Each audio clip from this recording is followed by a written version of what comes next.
Hello student, I am Nisha Parsha Salve, your biology mentor. So today we are going to start biology for your NEET examination. Yes, आप सभी ने सही सुना है कि हम biology start कर रहे हैं आपके NEET examination के लिए। तो आज का जो हमारा टॉपिक है वो है बहुत ही easy टॉपिक है, क्योंकि ये लिविंग वर्ल्ड है तो डेफिनेटली बहुत ही easy है। लेकिन बच्चों, easy होने के साथ साथ यहाँ से जो क्वेश्चन है वो एक क्वेश्चन आता ही आता है, यानी कि ये जो चैप्टर है वो कितने नंबर का है आपका 4 नंबर का चैप्टर है, ये याद रखना है।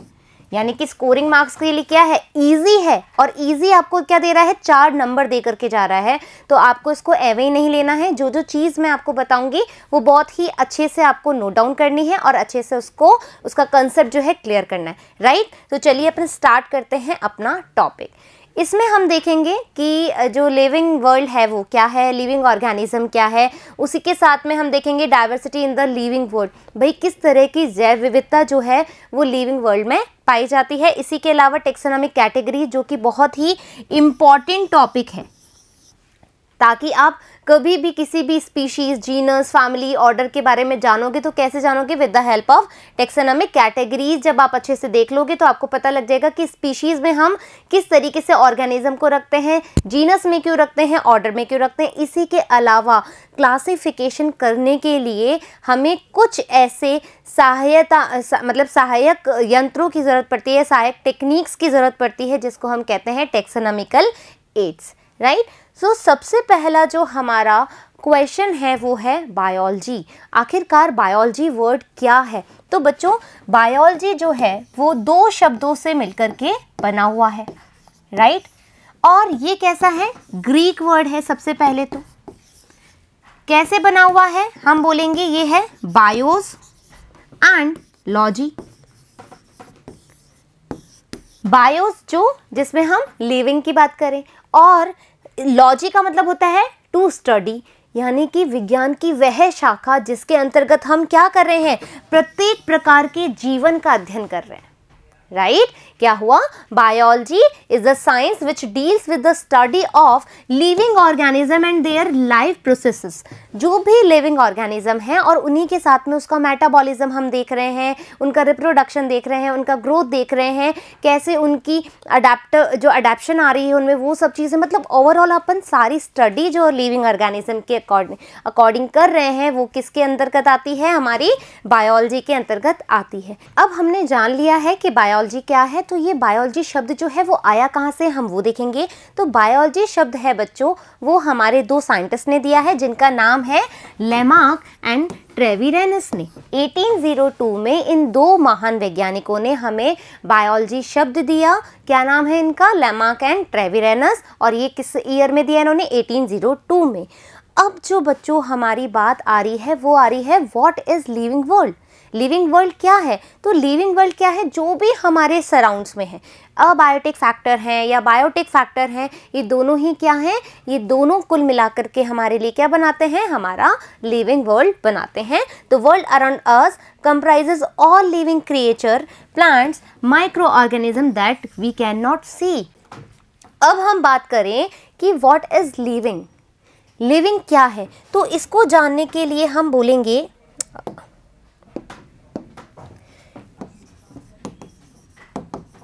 यदि हम किसी भी ऑर्गेनिज्म को लिविंग कंसीडर कर रहे हैं तो उसमें क्या क्या होना चाहिए, राइट। क्या क्या होना चाहिए कि भाई आपको पता है कि जो हमारी लाइफ है, राइट, लाइफ कैसी है हमारी, यूनिक है। यूनिक है ना, हम लोग बहुत सारी चीज़ें ऐसी कर सकते हैं जो पत्थर नहीं कर सकता, जो नदियाँ नहीं कर सकती, जो माउंटेन नहीं कर सकता। हम अलग हैं उनसे, हमारी लाइफ है। क्यों यूनिक है, क्योंकि हमारी जो बॉडी है बच्चों ये एक कॉम्प्लेक्स ऑर्गेनाइजेशन है, complex organisation of molecules. Ma'am आपने ये बात क्यों बोली, क्योंकि वी नो दैट ना कि भाई हमारे पास क्या है, हम एटम्स हैं। एटम की बात करें तो CHON, ठीक है, सल्फर है, फॉस्फोरस है, क्लोरीन है। तो ये जो है ये आके जाकर के क्या बनाएंगे, मॉलिक्यूल्स बनाएंगे, राइट। और मॉलिक्यूल्स क्या बनाएंगे, सुप्रा मॉलिक्यूल्स बनाएंगे, और अंत में जाके हमें क्या मिल रहा है, हमें प्रोटीन्स मिल रहे हैं, हमें न्यूक्लिक एसिड मिल रहे हैं, राइट। ये क्या है, ये हमारे अंदर पाए जाने वाला एक मॉलिक्यूलर लेवल पे ऑर्गेनाइजेशन है, और इनके बिहाव पे ही हम क्या करते हैं, मेटाबॉलिज्म करते हैं, लेकिन with the help of cellular organisation also, right. तो हम किसके बने हुए हैं, हम एक कॉम्प्लेक्स, हम एक जटिल संरचना है, और वो भी किसकी मिलकर बनी हुई है, मॉलिक्यूल्स की बनी हुई है। ये मॉलिक्यूल्स आपस में बॉन्डिंग करते हैं और क्या बनाते हैं, मॉलिक्यूल्स बनाते हैं, और अल्टीमेट में जो प्रोटीन हमें मिलता है, जिससे कि हम क्या कर सकते हैं, जो भी चीज़ एक्सप्रेस हो रही है, राइट, जिसके द्वारा भी जो भी जीन जो है वो एक्सप्रेस हो रहा है, तो एक पर्टिकुलर प्रोटीन के द्वारा ही हो रहा है, राइट। तो हम क्या कह सकते हैं कि हम ये कह सकते हैं कि हम यूनिक हैं और कॉम्प्लेक्स ऑर्गेनाइजेशन ऑफ मॉलिक्यूल्स है। अब बात करें सेल्फ रेप्लिकेटिंग की, सेल्फ रेप्लिकेट हो रहे हैं हम, हाँ भाई, जब भी कोई ऑर्गेनिज्म अपने जैसा ही ऑर्गेनिज्म बना सकता है तो ये क्या कहला रहा है, यानी कि हम अपनी ही प्रतिलिपि की बात कर रहे हैं। यदि हम बात करें, एग्जाम्पल लेते हैं, जैसे माइटोकॉन्ड्रिया है, राइट, माइटोकॉन्ड्रिया है, माइटोकॉन्ड्रिया क्या कर सकता है, सेल्फ रेप्लिकेट हो सकता है, इजीली सेल्फ रेप्लिकेट हो जाता है ना। और फिर हम बात करें कि भैया इवॉल्विंग, हम इवॉल्विंग भी तो हैं, हाँ या ना। आप देखोगे कि जो चेंजेस हुए हैं, राइट, सिंप्लेक्स फॉर्म से कॉम्प्लेक्स फॉर्म में, सबसे पहले हम बात करें कि भाई जो धरती पर आया वो क्या है, राइट, हम क्या बोले, प्रोकैरियोट्स हमारे पास सबसे पहले आए। तो प्रोकैरियोट जब आए बच्चों, प्रोकैरियोट्स आए तो दैट मीन्स हम बात कर रहे हैं कि बैक्टीरिया।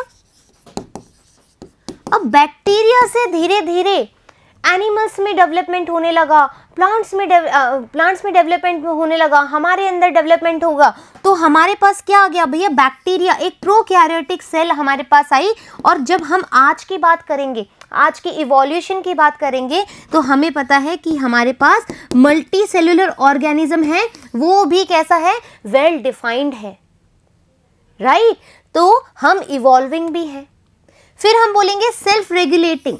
सेल्फ रेगुलेटिंग का क्या मतलब है, सेल्फ रेगुलेशन का मतलब होता है कि first we identify the causes, और उसके बाद में उस सिचुएशन के अकॉर्डिंग हम क्या कर रहे हैं, कंट्रोल कर रहे हैं अपनी एनर्जी को सेव करने के लिए। तो क्या कर रहे हैं, हम एक तरह से सेल्फ रेगुलेट कर रहे हैं, हम कंट्रोल कर रहे हैं हर तरीके से, राइट। फिर हम बोल रहे हैं इंटरैक्टिव सिस्टम। इंटरैक्टिव सिस्टम क्या है बच्चों, आओ देखते हैं। इंटरैक्टिव सिस्टम देखने के लिए हम एक स्लाइड ले लेते हैं, ये देखिए। आपको पता है कि हम बात करें एटम, राइट, एटम से हमारे पास बन रहा है कि भाई मॉलिक्यूल्स, और इस मॉलिक्यूल्स में क्या हो रहा है, इंटरैक्शन हो रहा है, तो वो किस पर आ रहा है, एक सेल्यूलर ऑर्गेनाइजेशन बना रहा है।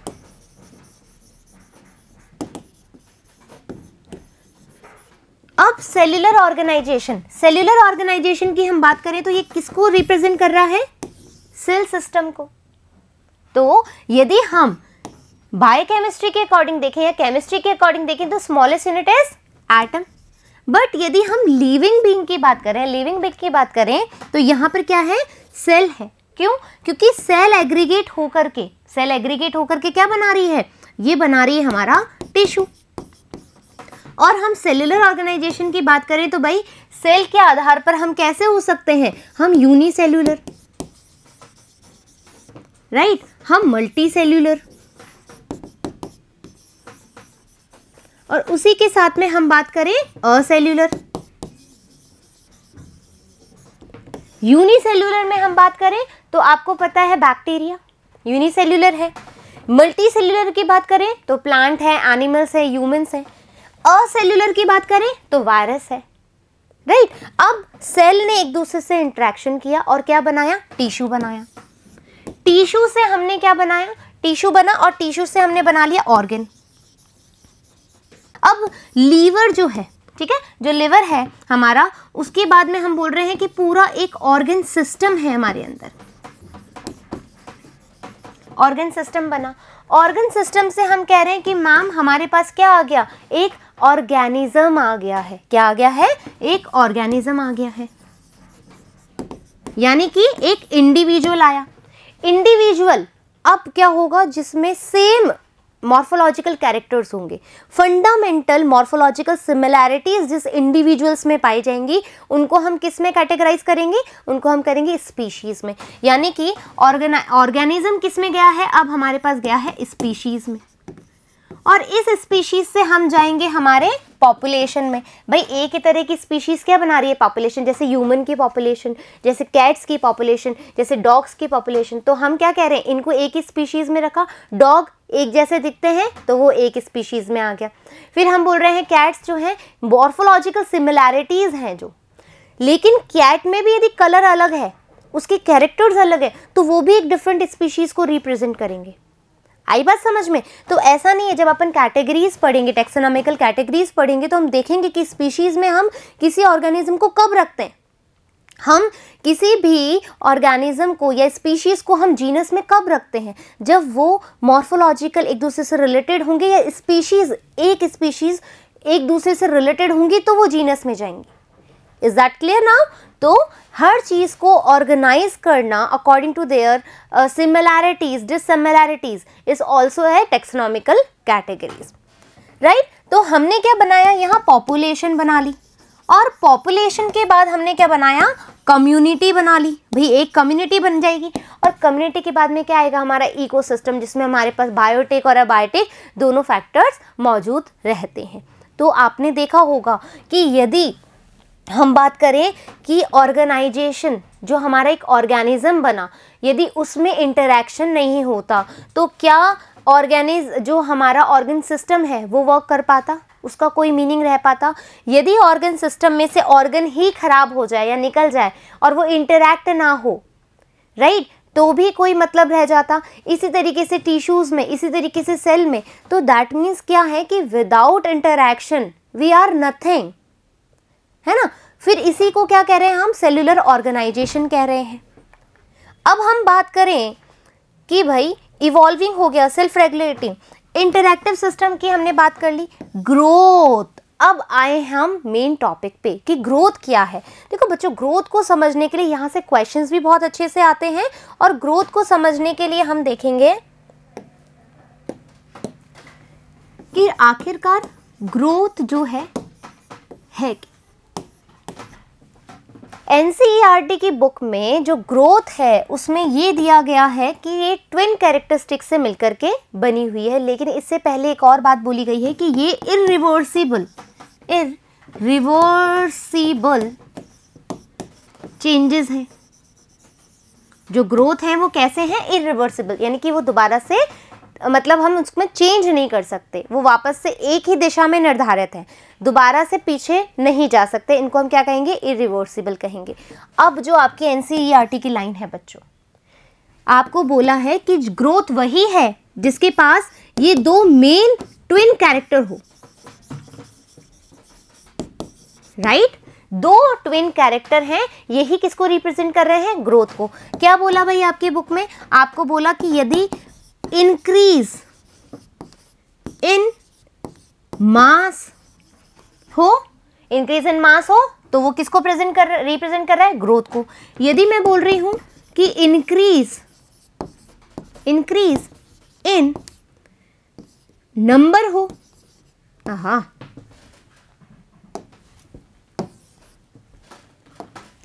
इंक्रीज इन नंबर हो तो वो भी किसको रिप्रेजेंट कर रहे हैं, वो भी रिप्रेजेंट कर रहे हैं ग्रोथ को। That means we have two characteristics of a growth, right, which is increase in mass और size and increase in number. जहां पर भी आपको लग रहा है कि भाई आपके नंबर में इंक्रीमेंट हो रहा है, आपकी ग्रोथ या मतलब आपके मास या साइज में इंक्रीमेंट हो रहा है, that means it represent a growth. Is that clear? Growth को आपने डिफाइन कर दिया, क्या है, एक तो इरिवर्सिबल चेंज है एंड ट्विन कैरेक्टर इसके अंतर्गत होते हैं। अब हम बात करेंगे किसकी, हम बात करेंगे दो प्रॉपर्टीज की, राइट। दो प्रॉपर्टीज की बात करेंगे। एक है हमारे पास डिफाइनिंग, एक है हमारे पास नॉन डिफाइनिंग प्रॉपर्टी। अब सबसे पहले आपको ये देखना है कि कैरेक्टरिस्टिक और डिफाइनिंग में डिफरेंस क्या है, राइट। देखो सबसे पहले हम देखेंगे कैरेक्टर। कैरेक्टर का मतलब होता है लक्षण। यदि मैं तुम्हें बोलूं कि हमने एक कैरेक्टर लिया कि living being has a character like reproduction, like growth, like metabolism, तो हमने यहाँ एग्जाम्पल ले लिया रिप्रोडक्शन का। तो रिप्रोडक्शन क्या हुआ, एक कैरेक्टर को रिप्रेजेंट कर रहा है। लेकिन ये रिप्रोडक्शन जो है वो डिफाइनिंग है या नॉन डिफाइनिंग है, ये अलग प्रॉपर्टी हो गई। तो आपने अंतर समझा, कैरेक्टर को हम कैसे बोलते हैं और डिफाइनिंग और नॉन डिफाइनिंग प्रॉपर्टी को हम कैसे रिप्रेजेंट करते हैं, राइट।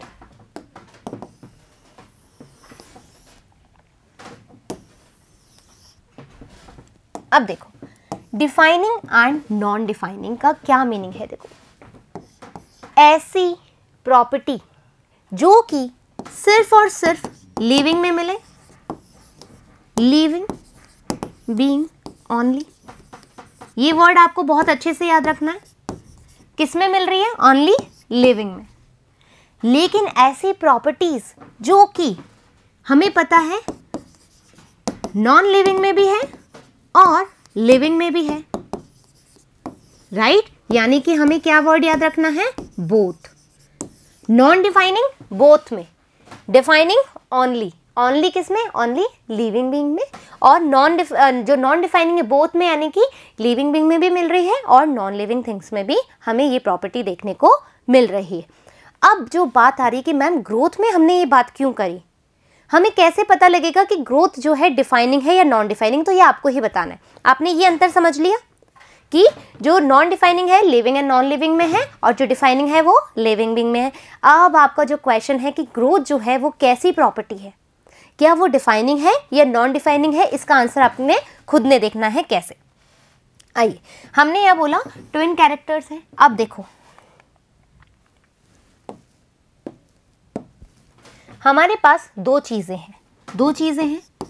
मान लीजिए प्लांट्स में हम ग्रोथ देखते हैं, हम ग्रोथ एनिमल्स में देखते हैं, हम ग्रोथ ह्यूमंस में देखते हैं, हम ग्रोथ माइक्रो ऑर्गेनिज्म में देखते हैं, माइक्रो ऑर्गेनिज्म। तो यानी कि ये सब तो क्या है, हम इसको रिप्रेजेंट करते हैं लिविंग में। लेकिन आपको मैं बता दूं, अभी हमने जस्ट पहले वाली स्लाइड में देखा था कि जो ग्रोथ है उसके टू कैरेक्टर्स हैं। क्या क्या है, एक तो है हमारा कि इंक्रीज किस में हो रहा है, नंबर ऑफ सेल्स पे, और एक इंक्रीमेंट किस में हो रहा है, मास में या फिर साइज में। तो यहां पर हम बात करें तो सेल्स के एस्पेक्ट से बात कर सकते हैं, राइट। लेकिन यदि हम साइज और मास के रेफरेंस में ग्रोथ को देखें तो आप मुझे बताओ कि जो सैंड ड्यून्स हैं, जो सैंड ड्यून्स हैं या हमारे जो माउंटेन हैं, इनके साइज में क्या कोई वृद्धि नहीं होती, क्या कोई इंक्रीमेंट नहीं होता। Get my point. मैं कह रही हूं कि यदि हम बात करें माउंटेन्स की या सैंड ड्यून्स की, तो क्या इनमें हम ग्रोथ नहीं देखते होंगे।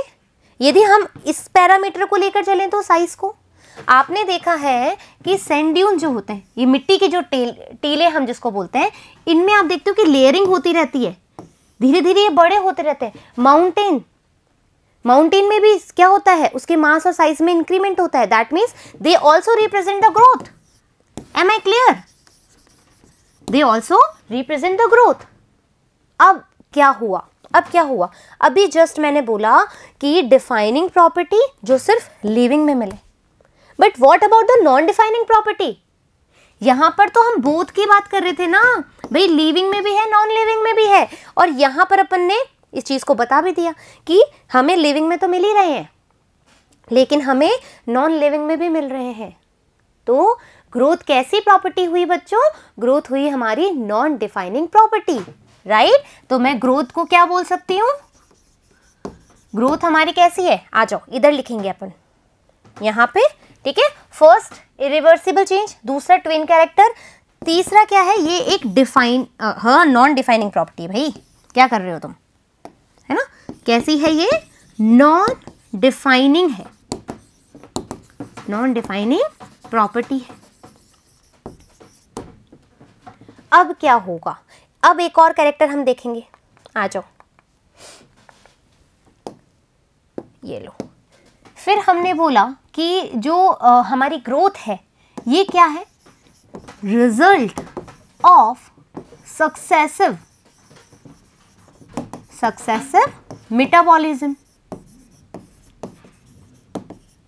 जो रिजल्ट मतलब जो ग्रोथ है वो किसका रिजल्ट है, मेटाबॉलिज्म का है। लेकिन कैसे मैम, आपको पता है मेटाबॉलिज्म क्या है, sum of all chemical reaction, right, sum of all chemical reaction, this is called as metabolism. और मेटाबॉलिज्म भी क्या है, दो पार्ट्स में डिवाइड है, which is anabolism and another one is catabolism, right, anabolism and catabolism।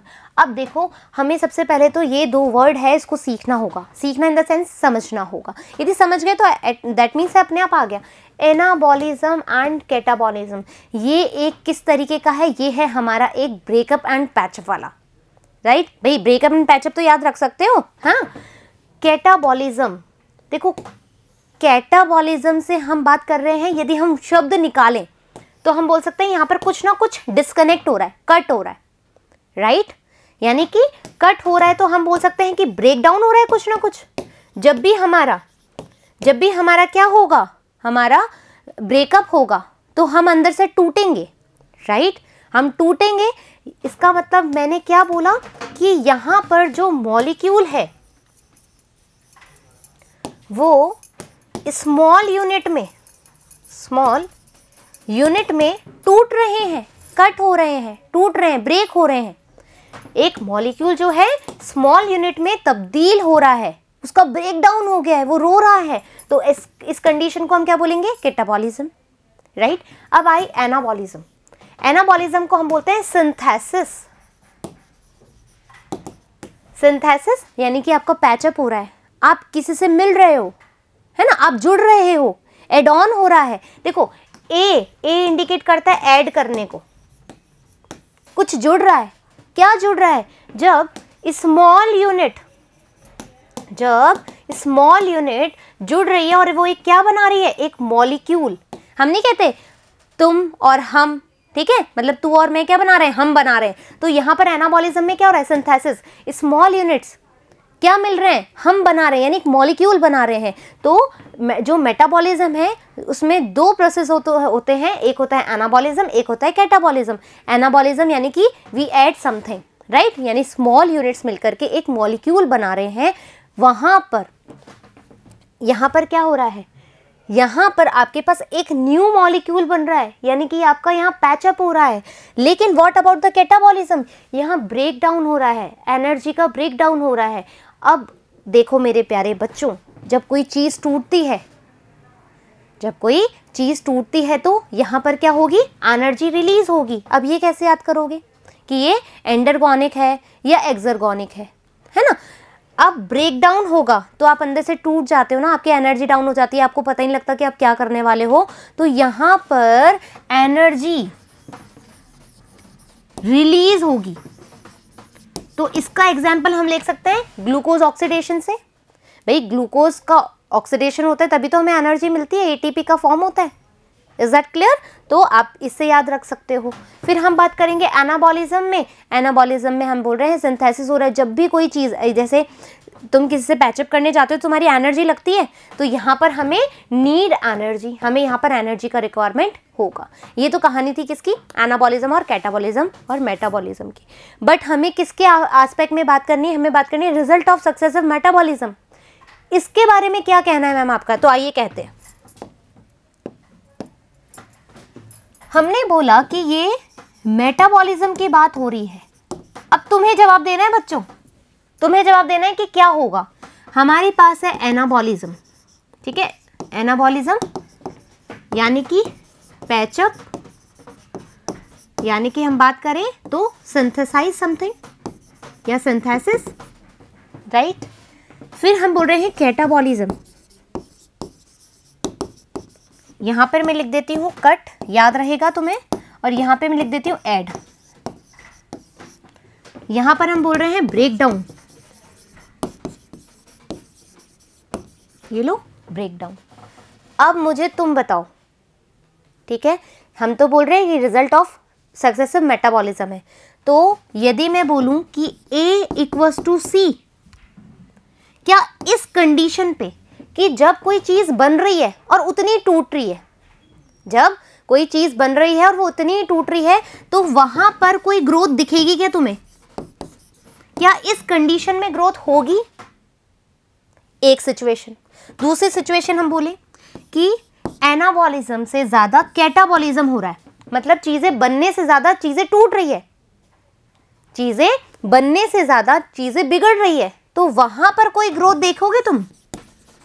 यहां पर कोई ग्रोथ देखने को मिलेगी? इसके अलावा मैं बात करूं कि कोई चीज सिंथेसाइज हो रही है ज्यादा कैटाबॉलिज्म से, यानी कि टूटने से ज्यादा चीजें बन रही है, तो यहां पर ग्रोथ मिलेगी तुम्हें देखने को? तो आंसर क्या होगा? फर्स्ट कंडीशन में ग्रोथ होगी जब एनाबॉलिज्म कैटाबॉलिज्म के बराबर होगा, यानी कि सिंथेसिस जितना हो रहा है उतना ही ब्रेक डाउन हो रहा है। यहां ग्रोथ मिलेगी? नेवर। कैसे ग्रोथ करोगे? जब कुछ बन रहा है और वही टूट रहा है, तो तुम्हारे अंदर ग्रोथ देखने को कहां मिलेगी भाई, राइट? फिर हम बोल रहे हैं कि एनाबॉलिज्म क्या है? Lesser than catabolism. यहां पर कैटाबॉलिज्म ज्यादा हो रहा है, चीजें ज्यादा टूट रही है, तो कहां सस्टेन कर पाओगे? यानी कि there is no any growth, यहां पर भी ग्रोथ नहीं है। ग्रोथ कब होगी बच्चों? जब होगी जब एनाबॉलिज्म एक्सीड करेगा। क्या करेगा? जब एनाबॉलिज्म ज्यादा होगा, ग्रेटर देन कैटाबॉलिज्म। तो इस सिचुएशन में ही हमेशा हमें ग्रोथ देखने को मिलेगी, और ये किस पे डिपेंड है? हमारे successive result of successive metabolism पे। Is that clear? ये वर्ड क्लियर हो गया? हमने क्या बोला? ग्रोथ क्या है? इरिवर्सिबल चेंज है। फिर हमने बोला इसके ट्विन कैरेक्टर हैं, जिसमें हमने बोला इंक्रीज इन मास और इंक्रीज इन नंबर, राइट? फिर हमने बोला डिफाइनिंग और नॉन डिफाइनिंग फीचर है या नहीं है। तो आपको पता लगा कि ग्रोथ जो है वो लिविंग और नॉन लिविंग दोनों में देखने को मिलती है, तो ये कैसी है? नॉन डिफाइनिंग प्रॉपर्टी है। फिर हमने बात करी कि ये क्या है? रिजल्ट किसका है? एक सक्सेसिव मेटाबॉलिज्म का है। कैसे पता लगा कि भाई जब एनाबॉलिज्म ज्यादा होगा और कैटाबॉलिज्म कम होगा, तो वहां पर हमें ग्रोथ देखने को मिलेगी। अब हम बात करेंगे टाइप्स ऑफ ग्रोथ की, राइट? अब हम बात करेंगे types of growth. Types of growth. Types of growth पे बात करने से पहले हमने फिर से दो टर्म समझनी है, ठीक है? म्यूचुअली एक्सक्लूसिव और म्यूचुअली इंक्लूसिव। अब ये जो दो टर्म्स हैं बच्चों, ये किसके रेफरेंस में बात करनी है? ये बात करनी है हमें यूनिसेल्युलर के रेफरेंस में या एस्पेक्ट में, एंड मल्टी सेल्युलर के एस्पेक्ट में, राइट? म्यूचुअली एक्सक्लूसिव क्या है और म्यूचुअली इंक्लूसिव क्या है? म्यूचुअली एक्सक्लूसिव जो है बच्चों, ये होता है बेसिकली मल्टी सेल्युलर ऑर्गेनिज्म में, राइट? किस में होता है? जैसे कि हायर प्लांट्स है, हायर ऑर्गेनिज्म है, उनमें आपको जो ग्रोथ देखने को मिलेगी या जो रिप्रोडक्शन होगा, ये दोनों कैसे होंगे? Mutually exclusive. अब आप बोलो कि मैम ये तो बताओ कि म्यूचुअली एक्सक्लूसिव है क्या, है ना? म्यूचुअली एक्सक्लूसिव क्या होता है कि जब कोई भी दो इवेंट आपस में सेपरेट हो।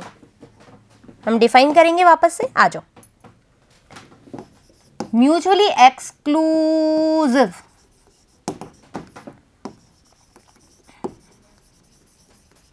म्यूचुअली एक्सक्लूसिव का मतलब है जब कोई भी इवेंट्स हो रहे हैं, राइट? बेसिकली दो इवेंट्स हैं, वो कैसे हों? सेपरेटली हो रहे हों, राइट? एक दूसरे से अलग अलग हो रहे हों, तो ऐसी कंडीशन क्या होगी? म्यूचुअली एक्सक्लूसिव होगी। इंक्लूसिव क्या होगा?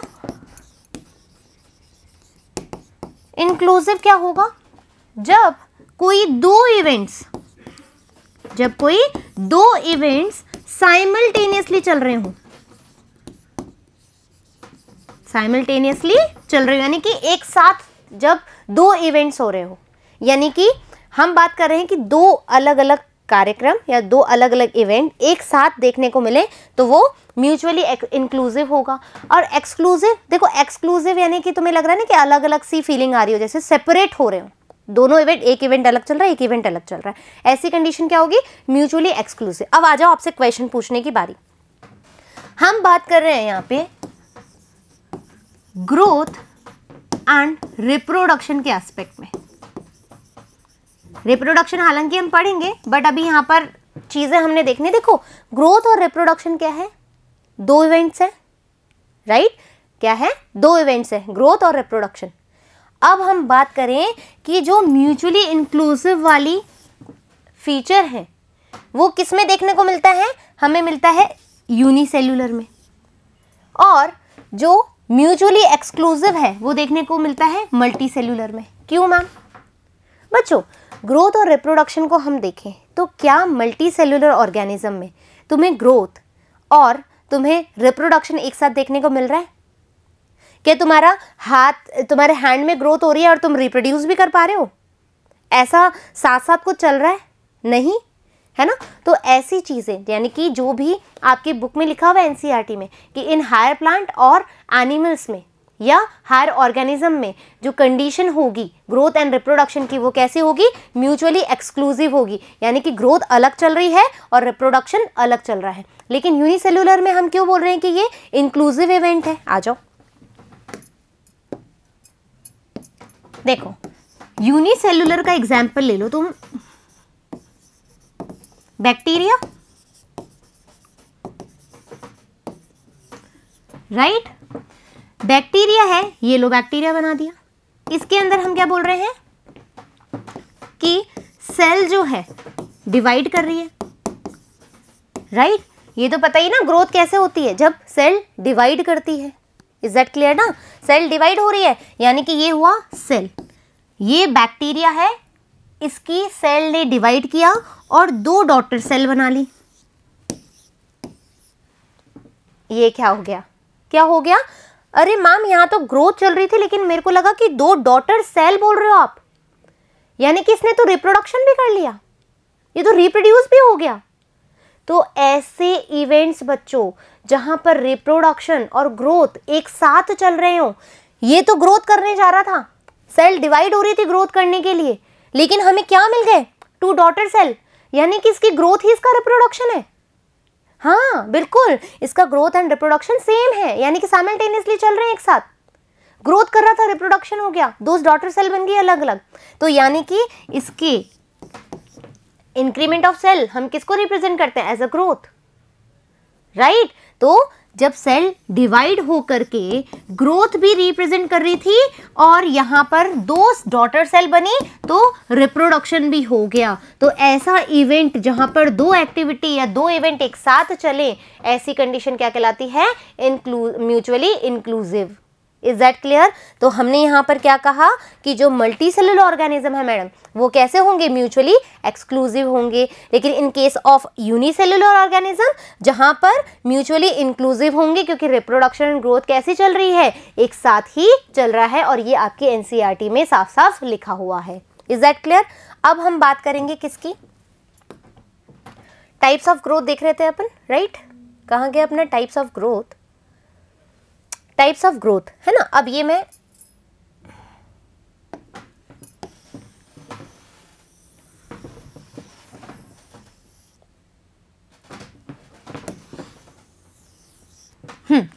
Types of growth. अब अपन किसको बेसिस लेकर के चलेंगे कि हम किसके बारे में बात करें? हम बात करेंगे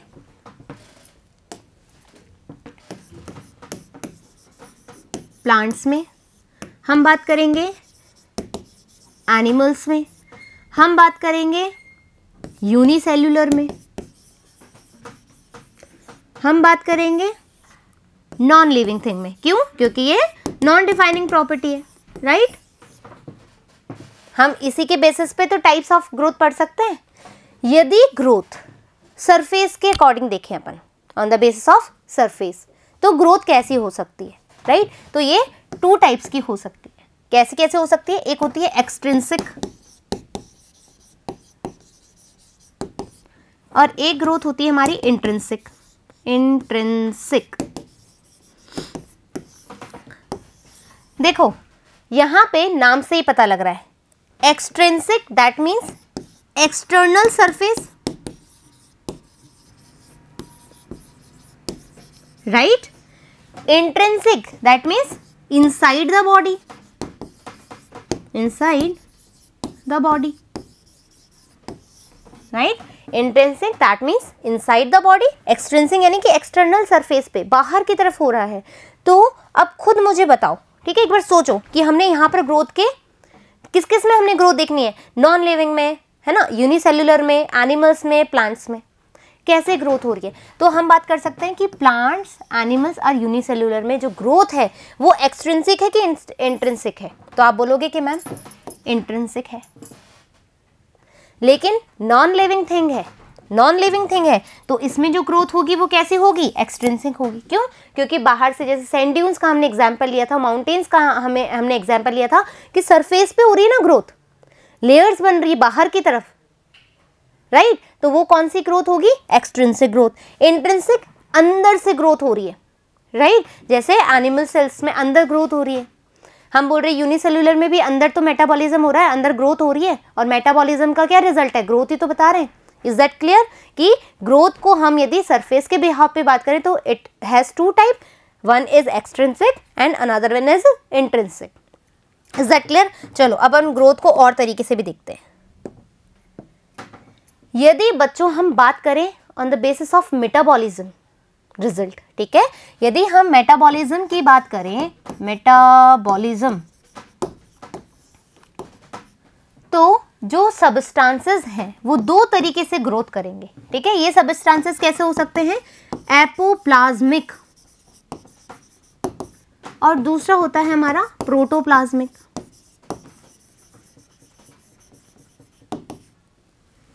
राइट। Apoplasmic and protoplasmic. देखो जो जितने भी टर्म्स हैं जिसको मैं डिफाइन कर रही हूँ उनको आप बहुत अच्छे से समझोगे क्योंकि अभी क्वेश्चन आ रहा है आपके लिए, राइट।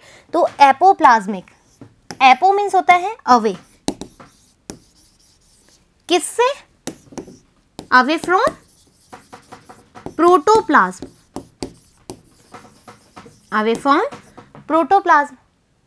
तो एपोप्लाज्मिक ग्रोथ आपको देखने को मिल रही है, तो यानी कि हम बोल रहे हैं प्रोटोप्लाज्म नहीं है, और जहां प्रोटोप्लाज्म नहीं है तो वो किसका कॉन्स्टिट्यूएंट हो गया, वो हो गया नॉन लिविंग का, नॉन लिविंग, राइट। तो एपोप्लाज्मिक तुम्हें देखने को मिलेगी ग्रोथ कहां पर, नॉन लिविंग थिंग में। अब प्रोटोप्लाज्मिक, राइट, अब है प्रोटोप्लाज्मिक। तो यहां पर हम ग्रोथ किसके एस्पेक्ट में बात कर रहे हैं कि it's a constraint of a living matter. यहां पर लिविंग मैटर जो होगा उसमें जो ग्रोथ हो रही होगी वो कैसी होगी, प्रोटोप्लाज्मिक ग्रोथ होगी। और एक और बात बता दूं बच्चों, ये जो टाइप्स है ना, ये सब टाइप है किसके, इंटरनल ग्रोथ के या इंट्रिंसिक ग्रोथ के, इंट्रिंसिक ग्रोथ के ही सब टाइप है। क्लियर? अब क्वेश्चन सुनो, अब क्वेश्चन सुनो कि क्वेश्चन मेरा ये है कि ये प्लांट सेल है और ये प्लांट सेल की सेल वॉल है, राइट। अब तुम्हें बात बता दूं, जो सेल वॉल है बच्चों ये कैसा है, डेड होती है, ठीक है, हम इसको डेड कंसीडर करते हैं।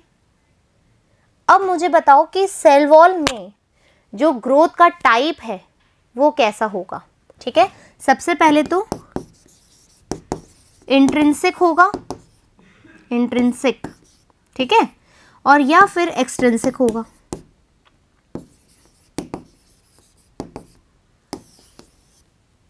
फिर यदि इंट्रिंसिक होगा तो उसमें ये एपोप्लाज्मिक होगा या फिर प्रोटोप्लाज्मिक होगा, ये आपको बताना है कि हम बोल रहे हैं कि जो सेल वॉल है प्लांट की वो डेड है, इसकी ग्रोथ आपको बतानी है, तो ग्रोथ का क्या रिप्लाई करोगे? ऑप्शन क्या दोगे आपके पास कि इंट्रिंसिक होगा, एक्सट्रिंसिक होगा? यदि एक्सट्रिंसिक नहीं होगा और इंट्रिंसिक है तो वो एपोप्लाज्मिक होगा या प्रोटोप्लाज्मिक होगा, राइट? तो देखो आंसर सुनो ढंग से। यदि तुमने यहाँ पर अपना कंसेप्ट क्लियर कर लिया ना तो तुम्हें ये ग्रोथ के जितने भी टाइप्स हैं वो ईजिली समझ में आ जाएंगे। देखो सबसे पहली बात तो बच्चों यहाँ पर आओ, हमने बोला था कि जो टाइप्स ऑफ ग्रोथ है एक्सट्रिंसिक कहाँ हो रही है? नॉन लिविंग में, और इंट्रिंसिक कहाँ हो रही है? प्लांट्स, एनिमल, यूनिसेल्युलर में। तो सबसे पहली बात तो यही क्लियर हो गई कि मैम यहाँ पर एक्सट्रिंसिक ग्रोथ तो वैसे भी नहीं होगी, वैसे भी नहीं होगी, लेकिन ये तो आउटसाइड ऑफ द सेल है, ये तो डेड है, लेकिन it's a part of plant, ये तो लिविंग है। अब देखो बच्चों यहाँ की जो ग्रोथ होती है ना सेल वॉल की, वो कैसे होती है? अंदर का जो मेटाबॉलिज्म चल रहा होता है, अंदर का जो मेटाबॉलिज्म चल रहा होता है, यानी कि जो सेलुलोज यहाँ डिपॉजिट होता है वो अंदर से ही तो होता है। यहाँ पर जो प्राइमरी सेल वॉल है ये क्या होगी? स्ट्रेच होगी, और यहाँ का जो मेटाबॉलिज्म है वो कहाँ पर जाके डिपॉजिट हो जाएगा? इस सेल वॉल पे। तो आपको लग रहा नहीं है कि ये जो अंदर से ग्रोथ हो रही है यानी कि इंट्रिंसिक ग्रोथ है, क्लियर? अंदर से हो रही है, inside the body, that means cell wall में कैसी ग्रोथ मिल रही है? इंट्रिंसिक। लेकिन कैसी? एपोप्लाज्मिक या प्रोटोप्लाज्मिक? एपोप्लाज्मिक या प्रोटोप्लाज्मिक? तो इसको भी क्लियर कर लो, आ जाओ। हमने बोला प्रोटोप्लाज्मिक क्या है मैम? लिविंग मैटर की बात हो रही है, लेकिन एपोप्लाज्मिक कैसा है मैम? अवे फ्रॉम प्रोटोप्लाज्म, यानी कि नॉन लिविंग। यानी कि हम बात कर सकते हैं किसकी? कि सेल वॉल को मैंने कैसे रिप्रेजेंट किया है? डेड, डेड किया है, यानी कोई भी लिविंग मैटर नहीं है। तो जो इंट्रिंसिक ग्रोथ तो है, बट कैसी है? एपोप्लाज्मिक टाइप है ma'am. Clear all the things? हमने बोला कि जो ग्रोथ है वो कैसी है? एक्सटर्नल है या इंटरनल है, यानी एक्सट्रिंसिक है, सरफेस बाहर की तरफ हो रही है, एक्सटर्नल द बॉडी हो रही है, और इनसाइड द बॉडी हो रही है तो इंट्रिंसिक है। फिर मैंने बोला कि मेटाबॉलिज्म के बिहाफ पे अपन बात करें तो वो कैसी होती है? जब एनाबॉलिज्म एक्सीड हो रहा है कैटाबॉलिज्म से, तो ग्रोथ को रिप्रेजेंट कर रहा है, और वो कैसी हो सकती है? एपोप्लाज्मिक सब्सटेंसेस हो सकते हैं और प्रोटोप्लाज्मिक हो सकते हैं। और जो इंट्रिंसिक ग्रोथ है उसी के सब टाइप है, ये कौन? एपोप्लाज्मिक और प्रोटोप्लाज्मिक। फिर हमने बोला एग्जाम्पल लिया सेल वॉल का, सेल वॉल डेड है तो उसमें कैसी ग्रोथ होगी? एक्सटर्नल होगी या इंटरनल? तो डेफिनेटली है कि सेल वॉल किसका है? डिपॉजिट हो रहा है। किससे डिपॉजिट हो रहा है? जो प्राइमरी सेल वॉल है उसके अंदर जो सेल्यूलोज भरा हुआ है वो ही आगे जाकर के यहाँ डिपॉजिट हो रहा है और सेल वॉल का निर्माण कर रहा है, राइट? तो यानी कि इंट्रिंसिक है। और अब एपोप्लाज्मिक है कि प्रोटोप्लाज्मिक है? एपोप्लाज्मिक, जिसमें अपन क्या बोल रहे हैं कि नॉन लिविंग थिंग ही है, राइट? और यहाँ पर सेल वॉल कैसी है? डेड है। तो डेफिनेटली ग्रोथ जो होगी कैसे होगी? एपोप्लाज्मिक ग्रोथ जो है हमें सेल वॉल में देखने को मिलेगी। Is that clear? तो ये बात क्लियर हो गई। अब अपन देख रहे हैं कि ग्रोथ के बाद हमारा क्या आया? डेवलपमेंट क्या था? डेवलपमेंट क्या है? जितना भी हमारा टोटल सम ऑफ चेंजेस जो है बच्चों, टोटल सम ऑफ चेंजेस जो है वो किसको इंडिकेट कर रहा है? वो कर रहा है डेवलपमेंट को। रिस्पॉन्सिवनेस, रिस्पॉन्सिवनेस क्या है? यानी कि किसी चीज के लिए हम रिस्पॉन्स कर रहे हैं, राइट? अब हमारे पास क्या है? जैसे एक्सटर्नल स्टिमुलाई है, राइट? ये एक्सटर्नल स्टिमुलाई कैसे हो सकते हैं? It can be physical, it can be physical, it can be chemical or it can be biological, right? तो ये जो स्टिमुलाई है जिनको हम सेंस कर रहे हैं और उनके अकॉर्डिंग हम रिस्पॉन्स दे रहे हैं, तो ये क्या है? रिस्पॉन्सिवनेस। अडैप्शन, अडैप्शन दैट मीन्स हम किसी एनवायरनमेंट में जा रहे हैं और उस एनवायरनमेंट के अकॉर्डिंग हम अपनी बॉडी को कंट्रोल कर रहे हैं, होम्योस्टेसिस में ला रहे हैं या अडेप्ट कर रहे हैं उन चीज़ों को और इजीली सर्वाइव कर पा रहे हैं, तो वो क्या है? दैट मीन्स अडैप्शन है। रिप्रोडक्टिव, यानी कि हम रिप्रोडक्टिव हैं, ये क्या है, लिविंग ऑर्गेनिज्म का एक कैरेक्टर है ना, रिप्रोडक्शन, राइट। तो इस तरीके से क्या हो गए, ये एक लिविंग ऑर्गेनिज्म के कैरेक्टरिस्टिक्स हमने पढ़े। अब हम देखेंगे कैरेक्टरिस्टिक्स में हमने growth, reproduction, metabolism, cellular organisation और कॉन्शियसनेस, जिसमें आपको मैंने पहले ही बता दिया कि जो ग्रोथ एंड रिप्रोडक्शन है वो कैसे है, नॉन डिफाइनिंग है। क्यों? क्योंकि ये लिविंग और नॉन लिविंग दोनों में प्रेजेंट होते हैं, but in the case of defining property ये मेटाबॉलिज्म, कॉन्शियसनेस और सेल्यूलर ऑर्गेनाइजेशन क्या है, ओनली लिविंग बीइंग में प्रेजेंट होते हैं। फिर हमने डिफाइनिंग और नॉन डिफाइनिंग प्रॉपर्टी की बात कर ली थी। अभी ग्रोथ जो है, अभी अपन ने जो पढ़ा ग्रोथ, बच्चों ग्रोथ जो है, जितने भी टाइप्स आपने देखे वो बहुत ही ज़्यादा इंपॉर्टेंट है। म्यूचुअली एक्सक्लूसिव हमने देखा, म्यूचुअली इंक्लूसिव क्या होता है वो हमने देखा।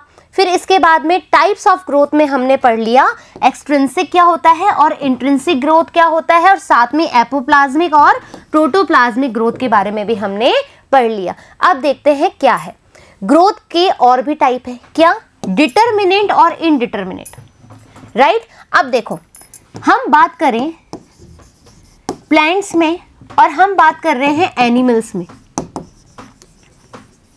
राइट। आप खुद बताएंगे ये बात, जो प्लांट्स हैं वो कैसी ग्रोथ है उनकी ग्रोथ होती है कि मैम जब तक वो लाइव रहते हैं उनकी ग्रोथ जो है वो कंटिन्यूअसली चलती रहती है, लगातार जीवन पर्यंत तक वो क्या कर रहे हैं, ग्रोथ कर रहे हैं। तो ऐसी ग्रोथ जो कंटिन्यू चले, राइट, यानी कि जिसका कोई डिटर्मिनेशन ना हो, जो एक नियंत्रण या कंट्रोल ग्रोथ ना करे, वो कैसी होती है, इनडिटर्मिनेट, यानी कि ग्रोथ डजंट स्टॉप। तो प्लांट्स में कैसी ग्रोथ मिलेगी आपको, इनडिटर्मिनेट मिलेगी। तो मैं एग्जांपल लिख दूं प्लांट्स का, राइट। अब क्वेश्चन जो आने वाला है दिमाग में वो ये आना चाहिए कि प्लांट में ऐसा क्या है कि जो ग्रोथ है वो कैसे मिल रही है, हमें इनडिटर्मिनेट मिल रही है, ऐसा क्यों हो रहा है। तो एक और चीज मैं आपको बताऊं, आ जाओ, देखो बच्चों प्लांट्स और एनिमल्स अपन यहां लिखते हैं, अब आप खुद ही इसका आंसर करना है ना। प्लांट्स है, सबसे पहले हम बोलेंगे कि जो प्लांट्स है उसमें हम इनडिटरमिनेट ग्रोथ देख रहे हैं, राइट। और यहां पर हम डिटरमिनेट ग्रोथ देख रहे हैं। क्यों देख रहे हैं डिटरमिनेट, क्योंकि एक निश्चित समय के बाद ग्रोथ नहीं होती। जैसे हम कहें दिमाग है, दिमाग का जो विकास है या ग्रोथ है वो 15 वर्ष की अवधि तक रहता है, तो यानी कि डिटरमिनेट हो गई, हमने इसको एक सर्टेन एज तक बोला। तो एनिमल्स में जो ग्रोथ होगी वो कब होगी, एट सर्टेन एज।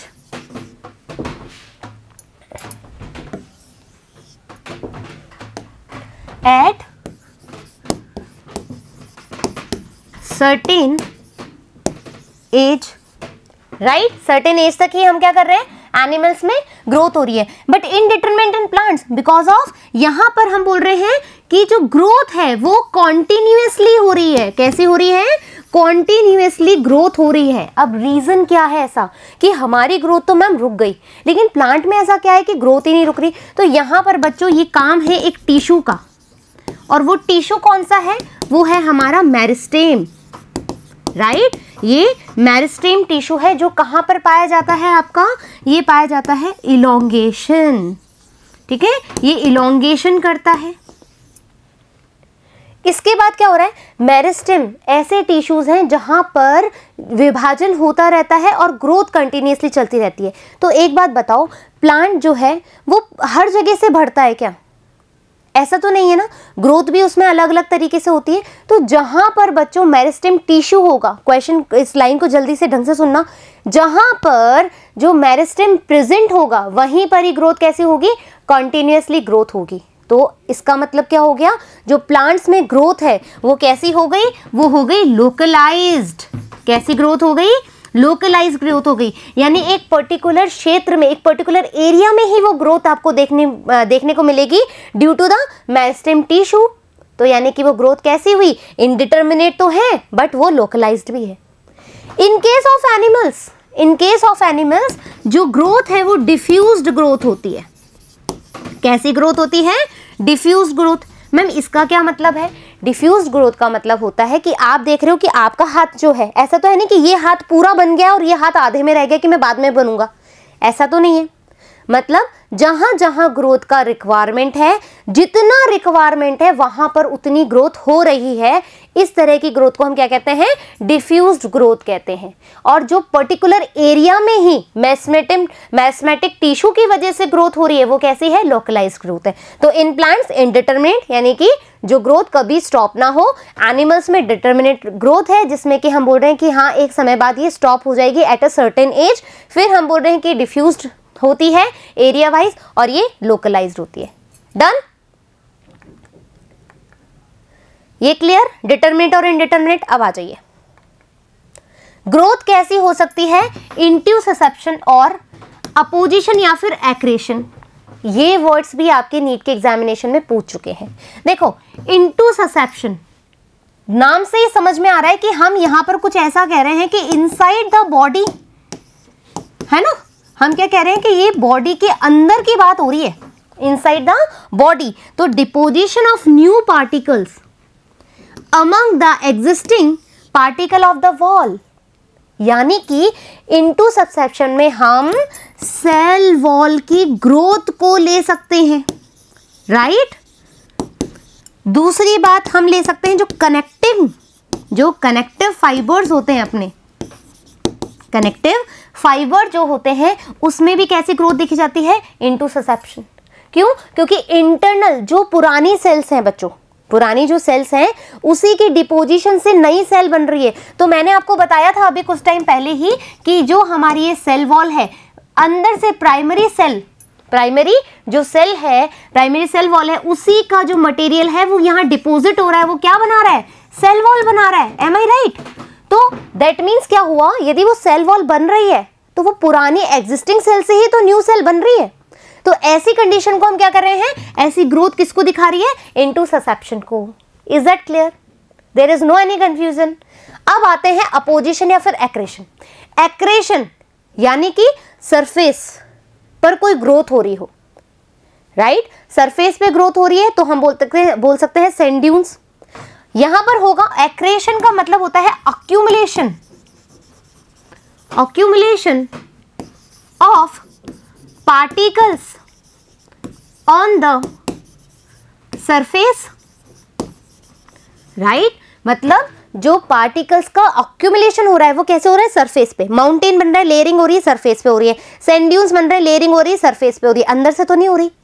तो ऐसी ग्रोथ क्या कहलाती है, एक्रेशन कहलाती है। तो increase in size due to deposition of material on the external surface is known as accretion और अपोजिशन। तो इन दोनों टर्म्स में भी डिफरेंशिएट हो गया। Intussusception that mean inside the growth, पुरानी सेल से नई सेल बन रही है। अपोजिशन या एक्रेशन, यहां पर क्या हो रहा है कि नहीं, जो न्यू सेल है वो ही क्या कर रही है, या न्यू मटेरियल है वो ही नई सेल जनरेट कर रहे हैं या नई लेयर बना रहे हैं। तो जैसे जैसे क्या होगा, माउंटेन पर पत्थर की या रेत की लेयरिंग होगी तो वो नई लेयर बना देंगी। ऐसा तो है नहीं कि पहली लेयर जो है फूल गई और दूसरी लेयर बन गई, ऐसा नहीं है। यहाँ पर नया मटेरियल जो है वो अक्यूमुलेट हुआ है ऑन द सरफेस, तभी जाकर के ग्रोथ देखने को हमें मिल रही है, राइट। तो आई होप कि आपको ये जो टॉपिक है बहुत ही अच्छे तरीके से समझ में आया होगा, कोई कंफ्यूजन नहीं रहा होगा। क्यों? क्योंकि बच्चों जब अपन इस चैप्टर के पूरे क्वेश्चन आंसर करेंगे तो वहाँ पर आपके आंसर तब जाके आपको ईजी लगेंगे जब आप ये चीज़ों को ईजिली समझ पाएंगे, राइट। तो आपने नोट्स बनाने हैं अच्छे से और अच्छे से प्रिपरेशन करनी है ताकि जब अपन क्वेश्चंस पे चलेंगे तो आप इजीली उनको सॉल्व कर पाए, राइट। फिर जब मिलेंगे अपन नेक्स्ट वीडियो में, जब तक धन्यवाद।